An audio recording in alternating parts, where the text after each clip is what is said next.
Je suis celle qui ouvre les livres, les feuillette, pose ma voix sur les textes pour faire vivre les émotions que souhaitent vous transmettre autrices et auteurs. Les baskets et le costume de Abdelila Laloui. La voiture. Mes paupières ont du mal à se soulever. J'ai l'impression d'avoir fermé les yeux quelques minutes, mais je dors profondément depuis plusieurs heures. Avec mes frères, Hadj, Adel et ma sœur Aïcha, nous sommes embarqués dans une immense voiture pleine à craquer direction Marseille. Cet été, on passe nos vacances au bled. Assise à l'avant, ma mère a recouvert ses cheveux d'un magnifique tissu. Élégante comme à son habitude, son parfum enivre tous les passagers. Quand on va au bled, elle est encore plus belle que le reste de l'année. La finesse de son visage est accentuée par ses bijoux en or et son voile. Maman a la peau très blanche. Elle dit en plaisantant que c'est le résultat d'une enfance passée cloîtrée chez elle par ses parents. Mais c'est lié à ses origines. Elle est kabyle d'Algérie. Mon père, lui, agrippe le volant de ses mains robustes. Il est silencieux, concentré, et échange quelques bribes de paroles avec son copilote. « Donne-moi la flûte et chante !» L'immortalité s'étend dans le chant, et même après la mort, la flûte continue de se lamenter. Ses lèvres le trahissent. Il murmure dans sa barbe les paroles de Féruze, tout en fixant la route. Il les chante en arabe. Les chanteuses et chanteurs s'enchaînent dans la voiture. Lina Monti, Cheb Khaled, Cheb Mami, Nouara, Ait Mengele. Avec mes frères et ma sœur, on ne comprend pas un mot, mais on chante, parce qu'on trouve ça joli, mais surtout parce que ça nous occupe. On n'a pas choisi la musique, mais on est fiers de chanter. On considère ces chants comme nos hymnes. Ma mère frappe dans ses mains pour donner le rythme, et nous, on suit. Allez les enfants, tout le monde chante. Entre le parfum de ma mère, ses boîtes en plastique, la musique et le soleil qui tape, on a l'impression d'être déjà en Algérie. Une Algérie contenue dans une Peugeot 806 qui traverse les routes françaises. Lorsqu'on s'arrête pour déjeuner, les chansons résonnent encore dans notre tête. Maman a préparé toutes sortes de plats pour combler les envies de chacun. On s'installe, puis mon père lève son verre en plastique. « À nos vacances !»« Pourquoi ?» l'interrompt ma mère en kabyle. « Nous avons transformé ce moment en vacances pour les enfants. Mais moi, je n'y vais pas pour m'amuser. J'essaie de renouer avec une vie et un pays que j'ai laissé derrière moi. Tu crois que la musique me suffit ? Non, ce n'est qu'un traitement contre la douleur. « Santé, papa !» conclut ma sœur avec un grand sourire pour détendre l'atmosphère.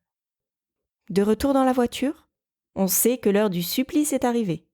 Ma mère sort de son sac une ribambelle d'ouvrages sur l'archéologie, le corps humain, des romans aussi. « Lequel vous préférez ?» crie-t-elle en kabyle. « Ne faites pas cette tête. Vous allez lire que vous le vouliez ou non. C'est moi qui décide. » L'air désespéré, mes frères et moi prenons chacun un livre. Ma sœur, elle, lit déjà. Assise au fond de la voiture, les écouteurs aux oreilles, elle s'isole parfois pour se plonger dans ses lectures. Je n'ai jamais compris l'intérêt qu'elle porte à ces gros blocs de papier. J'essaie d'entamer mon livre depuis quelques minutes sans succès, quand Hadj me donne un coup de coude. « Hé, regarde, Adel, il s'est endormi !» me chuchote-t-il en pouffant. La tête baissée, un filet de bave dégoulinant de la bouche, il n'a pas pu résister. Le livre a eu raison de lui. Quand ma mère s'en rend compte, elle lève les yeux au ciel, l'air résigné. Avec mes frères et sœurs, on voit juste ça comme des vacances. Mais nos parents sont émus. Leur nostalgie submerge la voiture. Celle de ma mère surtout. Elle qui a passé toute son enfance en Algérie. Elle va retrouver ses parents, ses frères, ses sœurs. Pour mon père, c'est différent. Il est né en France et a rencontré ma mère à 20 ans, à Alger. Le chemin jusqu'au port de Marseille est encore long. Beaucoup de kilomètres nous attendent. La musique continue de nous accompagner, comme un cri d'ailleurs, qui nous appelle vers nos origines. Soudain, un homme se met à chanter en français. « Emmenez-moi au bout de la terre. Emmenez-moi au pays des merveilles. Il me semble que la misère serait moins pénible au soleil. » C'est marrant, on a l'impression qu'il nous parle comme s'il savait où on allait. le regard tourné vers le paysage défilant à toute vitesse, j'écoute. Et pour une fois, je comprends. Les paroles chantent l'amour, la France, mais aussi les femmes et le soleil.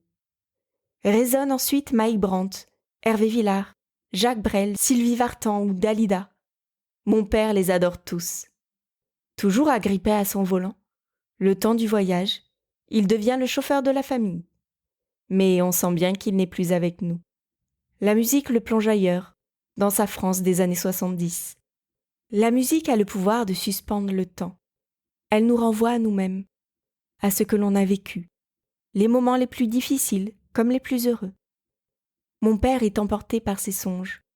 Il se revoit revêtu d'un rideau transformé en pantalon par sa mère faute de moyens. Il regarde cette fille, au loin, dans la cour de récréation, son Walkman dans sa poche, le casque sur ses oreilles. Mike Brandt crie ce qu'il ressent à sa place. « Laisse-moi t'aimer toute une nuit. Laisse-moi rien qu'une nuit, voir dans tes yeux le plus merveilleux paysage. » Malgré la fatalité de l'amour impossible, le chanteur lui crie l'espoir. Les paroles ne m'évoquent rien de connu. Pourtant, j'ai des frissons. Je sais que mon père aime beaucoup Mike Brandt. Sans lui, papa ne serait pas papa, et puisque j'aime papa, j'aime cette chanson. Lors de ces longs voyages vers notre pays d'origine, je me laisse porter par cette sensation de légèreté produite par la musique, conjuguée à la vitesse et au vent pénétrant par les fenêtres entr'ouvertes. L'extrait est à présent terminé. Je sais, c'est déjà trop tôt. Mais vous pouvez poursuivre la lecture de l'œuvre dans son intégralité grâce au lien en description. Si un texte vous tient à cœur ou si vous dénichez une nouvelle lecture, rendez-vous sur lafeuilleteuse.com. Il est probable que je lise un extrait dans une prochaine émission.